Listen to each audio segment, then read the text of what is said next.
F1 returns in Belgium. Here come the lights. This is the Belgian Grand Prix. August on 5 Live and 5 Live Sports Extra.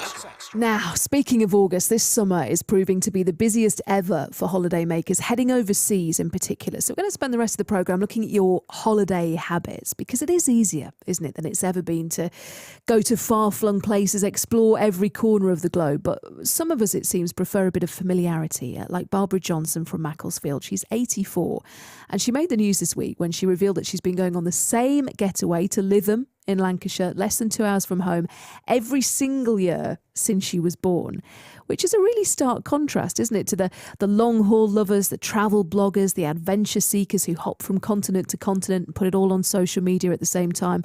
So which camp do you fall into? Do you want to try and visit as many countries, continents as possible, see as many things as you can?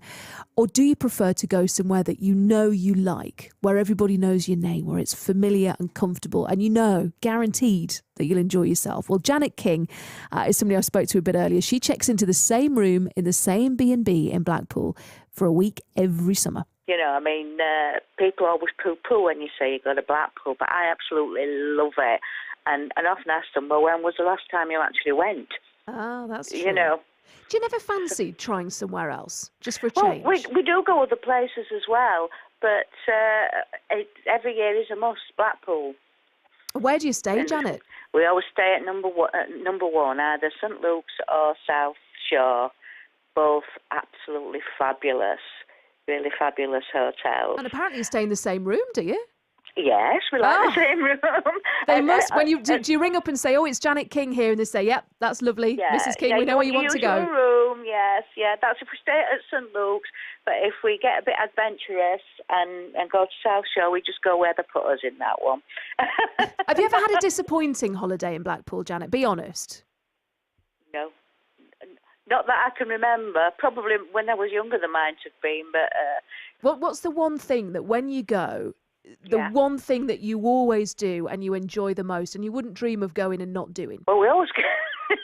It's funny if we always get a bus and tram pass, because then you don't have to, you know, it costs you a few pounds for the week. Yeah. And you can just get on and think, oh, I've never been there. Let's just jump on a bus and go somewhere different. Oh, part of the fun's going on the tram, isn't it? Yeah, and especially when the lights are on, with the lights-up trams. The trams are so fabulous now.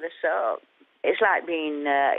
somewhere continental with a chap speaking out, telling you what destinations you're going to and where you are next and that. But yeah, you just hop on a bus or a tram, you can get a lot of places. But like I say, we can just jump in the car, go to Lancaster, go anywhere, you know, and it's a really good base.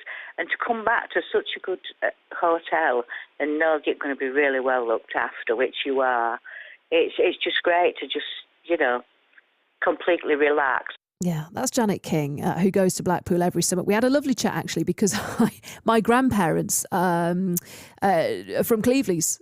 So I spent my entire life going to Blackpool every summer as well. I was there last weekend, funnily enough.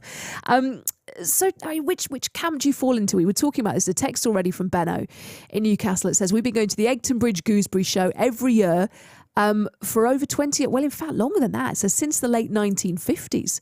It's always included a trip to Whitby nearby. I've first visited both 3 months before I was born, so 52 times in a row, and always the first Tuesday in August, says Benno. You see, that's the thing. Pattern, regularity, routine.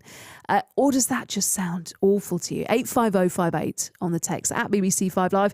With us to talk about this, Debora Robertson, a writer who holidays in the same French village every year. Hi, Deborah. Hello. Julie Falconer is a full-time travel blogger who's visited 104 different countries. Hi, Julie.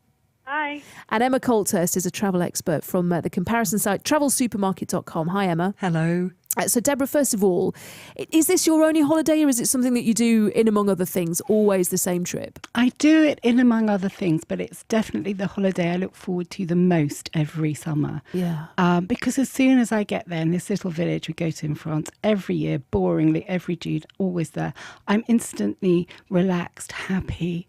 Nothing terrible's going to happen. I can sit on the balcony and drink rosé, and all is well with the world. And I really wouldn't want to be anywhere else. It's quite liberating, I think, sometimes So to be liberating. in a place and not think, well, while I'm here, I need to see this, go to this restaurant, see this landmark, do this, do that. You know, if It's you've done it all exactly before, you that. can relax a bit, can't you? It's exactly that, because if I go to a new place, I have to have an itinerary that is like a PhD thesis, and it's like a forced march. And my poor husband, it's Tuesday, it must be 5 galleries. So if we go to the same place, I've been to every church, every cave, every gallery, every restaurant within about a radius of 50 miles. So I don't feel that pressure to do anything. And I think we all live such busy lives now that in my normal life, I'm always busy. And it's very hard to give yourself permission to do nothing. So when I'm on holiday in the same place, I can sit on the balcony and read a book all day and not feel like I'm missing out, that terrible fear of missing out. Yeah. It does make for a very boring Instagram account, though, because it's always the same For view. that 1 week of the year, I can see that. I mean, Julie, that's kind of I find that if you go somewhere, you think, well, this might be the only time I'm here. So that, and that must be more so for you, the pressure to get everything done in that time. Yeah, definitely. I find that, especially because for my blog, it is often very short trips and sometimes very long distances. And so there are a lot of times when I feel pressure to get everything in, or when I'm given an itinerary by the sponsor of my trip, if it's a sponsored trip, that I have to get a lot in, all to kind of put it into a blog post or put it on my Instagram. So it's a bit of a tricky one, but I usually tend to get it done, even if it's a bit stressful. It's work rather than a holiday, isn't it, Julie? It is, and I think that's something that a lot of people who start blogs discover one way or another, for better or for worse. I started my blog, it's called A Lady in London. So I started it kind of about London, and it turned into a travel blog very quickly, and I didn't really realize in the beginning how much work it was going to be, but then it really was an eye-opening experience at first.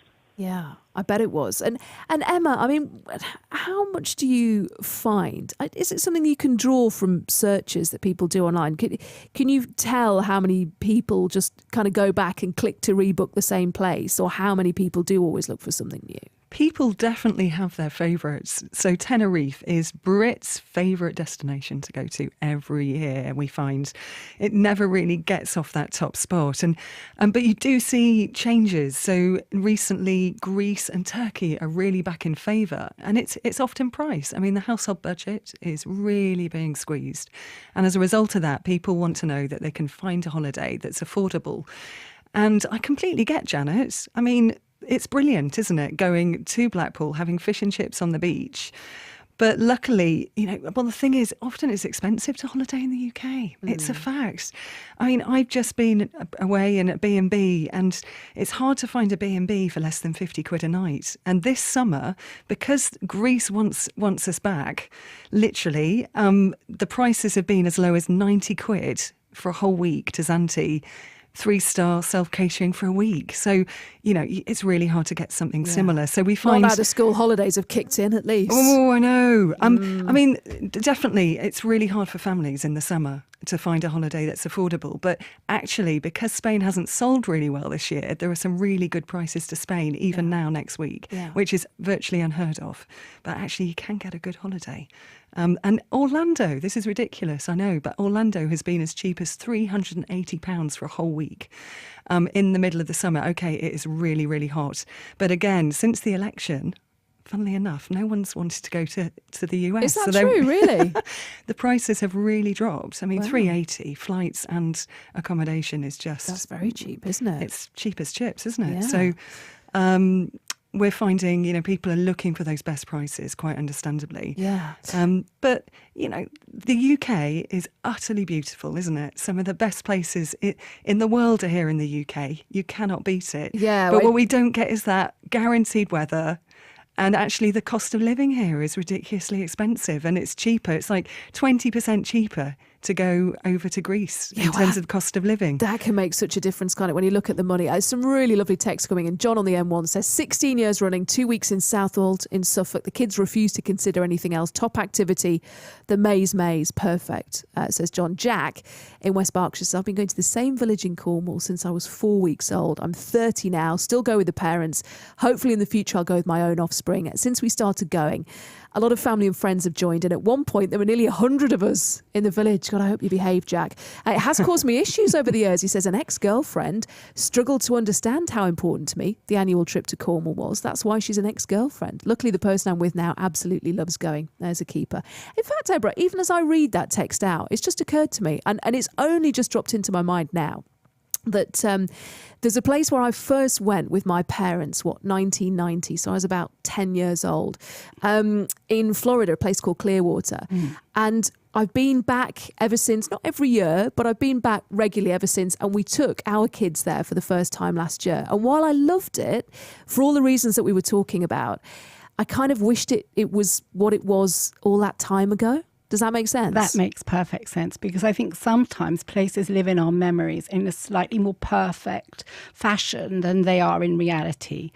And we have that layering of experiences and places we go back to year after year after year, which makes them particularly special. And if you take a new person or a kid or something, you want them to have the same experience you had. And sometimes, actually, if we take people to our little bit of France that I really love, and I don't think they love it as much as I do, that might be a bit tricky for our friendship. It's quite an emotional actually. thing, actually, isn't it? Now I'm thinking about it, I'm feeling a bit misty-eyed at the thought, because it was so wonderful to kind of take them onto a beach and say, hey, look, all that time ago, I used to be here on this beach making sandcastles the same as you do. And they couldn't care less, I imagine.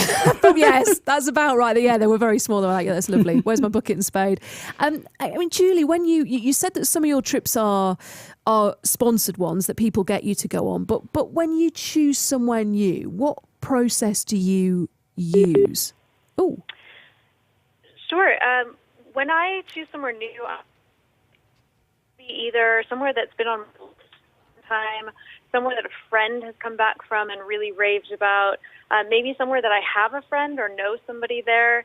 So it's really kind of a big mix, but it's often tricky to narrow it down, because there's so many places that I've been dying to go for so long and so little time most of the time to sort of squeeze in trips between everything else. Yeah, that's the thing. There's a text here which you like, Julie. Steve from Sheffield is basically showing off, to be honest. He's taking the opportunity to show off.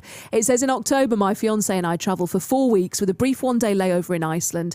Then we travelled down the east coast of America from Niagara Falls to Washington, D.C., hire a car, tour Florida for a week, including Miami, Orlando, the Everglades, Key West, before finishing with a cruise from Puerto Rico to Barbados, taking in St. Martin, St. Kitts, St. Lucia, and the US Virgin Islands. Sounds rather nice. That's a big trip. It is quite a trip, isn't That's it? impressive. It's quite a trip, yeah. but slightly exhausting probably at the same time. You must find that, Julie, where it gets a bit wearing. It does, yeah. Especially for me, I tend to, for some reason, always have my trips come all at the same time. And so sometimes I'm just going back to back to back. Some, again, personal trips and some for a lady in London. And it does tend to get exhausting. And sometimes, especially if you have delays at airports or if something goes wrong along the way where you're, queuing up for something, you're stuck in traffic, it can be exhausting. And I think that if I could, and what I'd recommend to people who don't have as little control over their travel schedule as I do, is to just space things out. And it's much easier that way. Yeah. There is a lot of love for going back to the same place. My wife and I, says this one, always go to Olu Deniz in Turkey 9 times now, proposed to her on the beach, got married just off the beach a year later, lost my wedding ring snorkeling the year after that. James in Pocklington says 13 winter holidays in Finnish Lapland and nowhere near board. It feels like home, albeit a very magical home. We were talking, actually, Emma, weren't we, about the cost of things, which can be a bit difficult, because if there's somewhere abroad that you really love to go to and all of a sudden it becomes incredibly pricey, then you might find yourself, squeezed out of somewhere that you love. I know. I think these days, where you go is somewhere that makes you happy, comfortable, and your heart sing. It's not about the number of countries which you've notched up, is it? It's about spending time with family, friends, and, well, for some people it is actually. They want those notches, don't they? And as you say, they love showing off with their pictures on Facebook. It's about, look where I am now. But personally, I think it's about just finding somewhere that you really enjoy going. And I understand that familiarity. I think especially when you've got a young family, the familiar can be really important, can't it? You've got that toddler in tow, and just knowing know what to expect. The kids will be looked after. If the kids are happy, the parents are happy. Yes, that's a very big part of it, isn't it? And actually, I mean, we talk about families, but there's another one here that says, I've been to Bruges 3 times in the last 2 years. As a lone traveller, it feels safe. I see something new every time. I'd like to see how the smaller independent shops or restaurants are doing. Love it. So actually, that can be a good thing as well if you're travelling on your own and you have that sense of security and familiarity with somewhere that you know. Absolutely. And you can actually meet. I mean, the whole beauty of going abroad is meeting people from different cultures, isn't it? And eating different food, particularly because it's so cheap when you go abroad often. But yeah, it's about just feeling familiar with somewhere. Absolutely. Yeah. Kath's in Somerset. Hello, Kath. Hello there. Now Somerset's beautiful anyway. You've got it all on your doorstep, haven't you? Fantastic. Yeah, absolutely fantastic. Yeah, yeah. So Hello? I'm listening intently to you, Kath. So you moved. You weren't always there. You moved a couple of years ago, didn't you? We moved 5 years ago from Salford when we lived in Salford and I retired. I was a nurse and I retired. And we moved down to South Somerset. We would sort of wanted to move down to the southwest, as a lot of people do. And it's just a beautiful part of the country. You know, it's just absolute. The coastline, we're 10 miles from Lyme Regis, which is 10, 15 minutes away in the car. Yeah. We're 4 miles from the Devon border. We're 7 miles from the Dorset border. And we've just got so much around us that it's absolutely fantastic. And if we talk about holidays, well, my husband will say, well, we're already here. Yeah. We're on holiday. Do you make the most of it? Do you get out there at weekends and in holiday times and act like a tourist? We go out, we go down to the south coast, we go around the countryside, we do lots of coastal walking. And my grandchildren, who all live in Salford, come here for the holidays, for the school holidays. They love coming down to here. It's just brilliant. We just have a lovely time. Yeah. We go all over Devon on the south coast, and we walk the Dorset coast, and it's just fantastic landscape. It's just beautiful. That's a really good point. I mean, I think that you can forget. In fact, I've just looked, there's a text that's just dropped in here from Ray in Cheshire, age 71. It says, I've been fortunate to have been all over the world for holidays, but I love England. I was educated, it says, in a place called Great Ayton in North Yorkshire. Best ice cream in the world.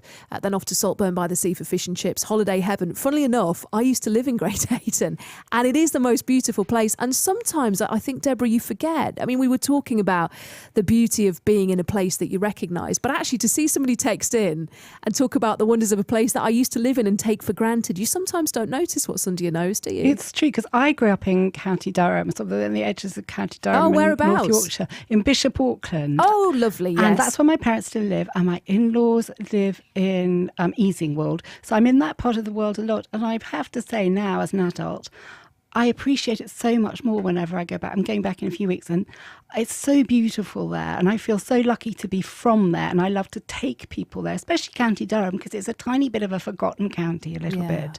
So I like to show it off. Yeah. It's a lovely place. I mean, it's a funny thing, as I say, because I'm from the northeast, obviously, and I went to university in Durham. It's all kind of on your doorstep, isn't it? And what you say there about when you're younger and you think, oh, it's all so boring around here.